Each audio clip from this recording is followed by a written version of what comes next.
Hello అందరికీ, ఎలా ఉన్నారు? కొన్ని రోజుల నుంచి నేను వీడియోస్ తీయట్లేదండి.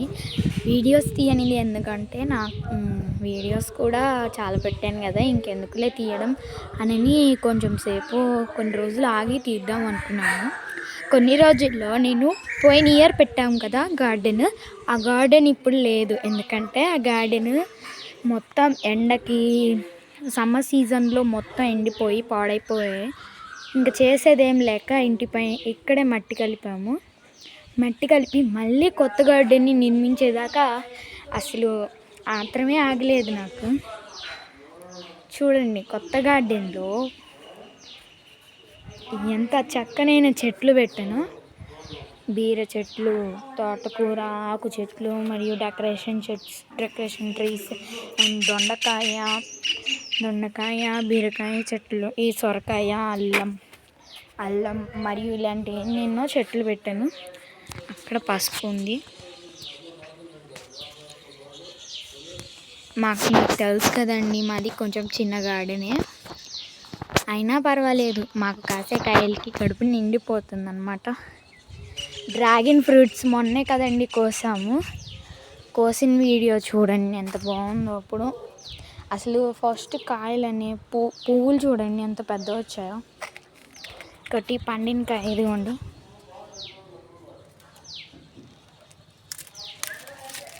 ఇందాకే 2 కాయలు కోసుకొని తిన్నాం కూడా. అవి కూడా వీడియో పెట్టాలి అనుకున్నాను, కానీ తీరిక లేదు నాకు. ఇదిగోండి,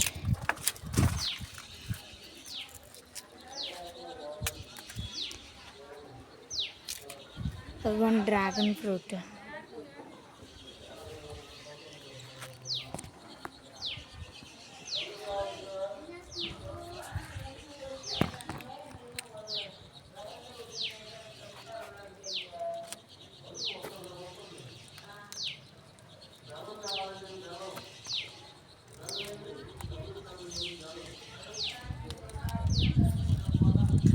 చూసారు కదా ఫ్రెండ్స్, డ్రాగన్ ఫ్రూట్ ఇలా వచ్చింది. చిన్న కాయకి చిన్నదే వచ్చింది.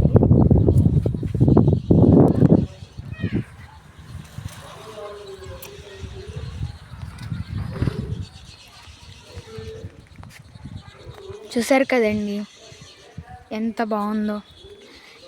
ఫ్రెండ్స్, మన వీడియోకి లైక్ చేసి, షేర్ చేసి, సబ్స్క్రైబ్ చేసేసుకోండి.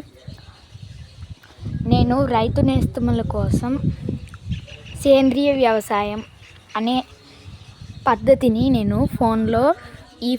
ఈ వీడియోలో పెడతాను. ఈ వీడియో కాదు, నెక్స్ట్ వీడియో తీసినప్పుడు నెక్స్ట్ వీడియోలో రైతు నేస్తముల కోసం సేంద్రియ వ్యవసాయం అనేది పెడతాను. అది రావాలి అంటే మన ఛానల్కి లైక్ చేసి, షేర్ చేసి, సబ్స్క్రైబ్ చేసుకోండి. ఇంత పచ్చని చెట్లు కావాలి అంటే సేంద్రియ వ్యవసాయం ఖచ్చితంగా ఉండాలి. Okay friends, bye.